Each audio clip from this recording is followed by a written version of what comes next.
This is TWiT. We have the long-awaited unveiling of the LG V30 premium smartphone. I feel like we've been hearing about this for at least a couple of months now. LG says the V30 is first at a few things. First, to offer a phone this light in the 6-inch display category. So lightest 6-inch phone to date. Also first to offer dual rear cameras with f1.6 aperture, I believe it was. So they'll be good in low light.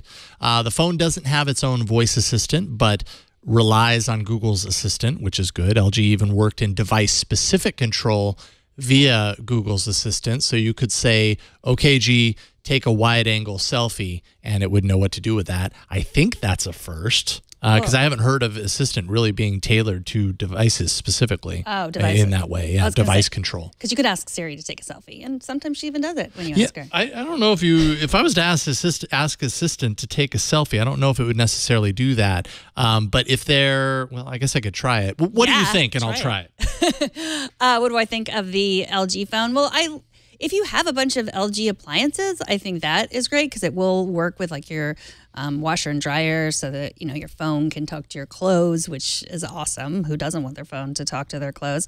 I don't know. I mean, I think that I don't know who would get this instead of the S8. There's no pricing, so I don't know if it'll be compatible or not.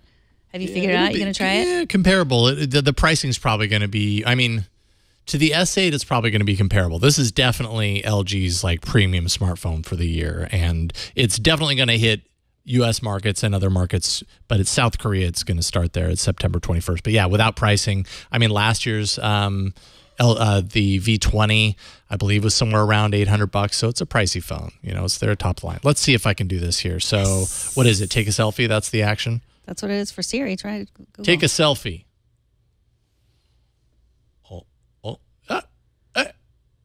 Did it crash? Oh, it's waiting.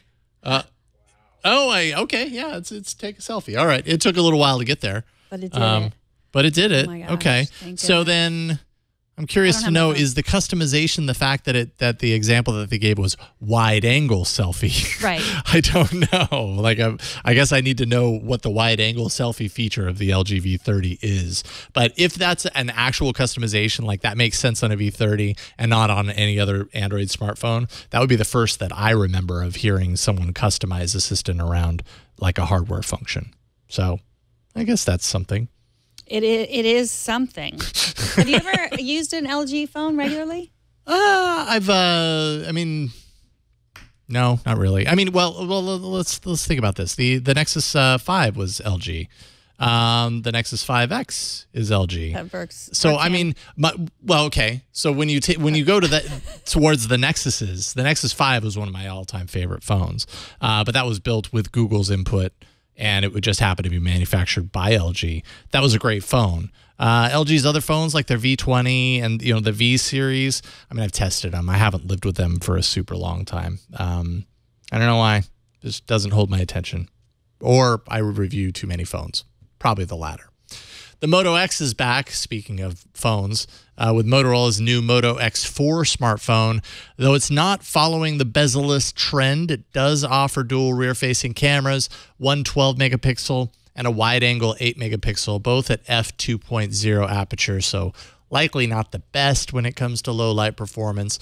Motorola is also bringing Amazon Alexa on board, even to the lock screen, so you can control it from the lock screen, similar to what it did, what HTC did with the U11. But don't worry, Google's Assistant is still there too, so it's one of those devices where you have multiple assistants working for you. We were kind of talking about that a little bit yesterday. It's not like they intermingle, they don't trade information, but you can summon one or summon the other depending on what you need to do. But they don't talk to each other. They pretend like each other's not there. Yeah, exactly. And they're like, you didn't ask me a question, I'm going to sleep. I would be interested if anyone has used the HTC U11, used that Amazon Echo feature, and whether it was useful or not. I mean, because I have the Alexa app on my phone. Mm-hmm. So yeah, I'd be interested in knowing what that does. Like, I guess maybe you can play your flash briefing, or or maybe if you're connected to your home network and you have Echo throughout your home, if there's any kind of interconnectability between those devices that Alexa on board on a phone connected to the same network would allow for.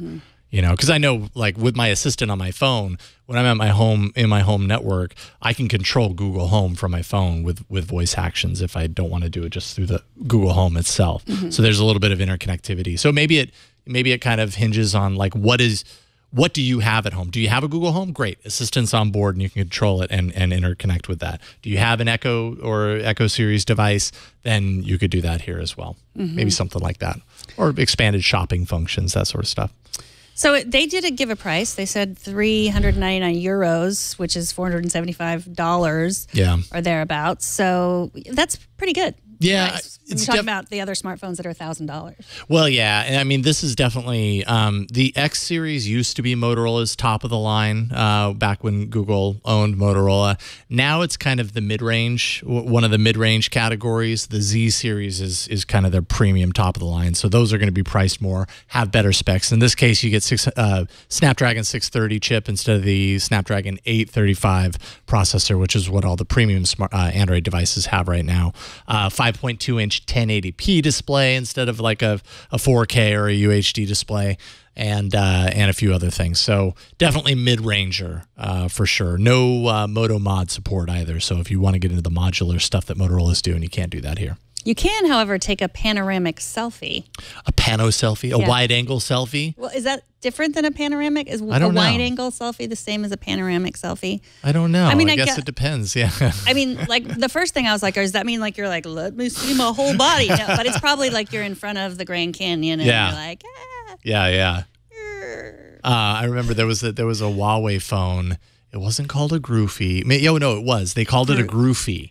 Instead of like a selfie, it was a Groovy, and it was basically a wide-angle selfie, but it involved, it was kind of like what you're talking about. You'd tilt your phone, it would take a picture, it would take a picture, and take a picture, and then it would merge all three, and you'd have like a wide-angle selfie. So it was kind of that. So did everybody say that Groovy sounds too much like Roofy? There was that. I know I felt that way. I think everybody just kind of felt like, don't make up words like that. Like, that's just lame. Yeah. Well, there was the one last week that made up word. I can't remember. It wasn't wee.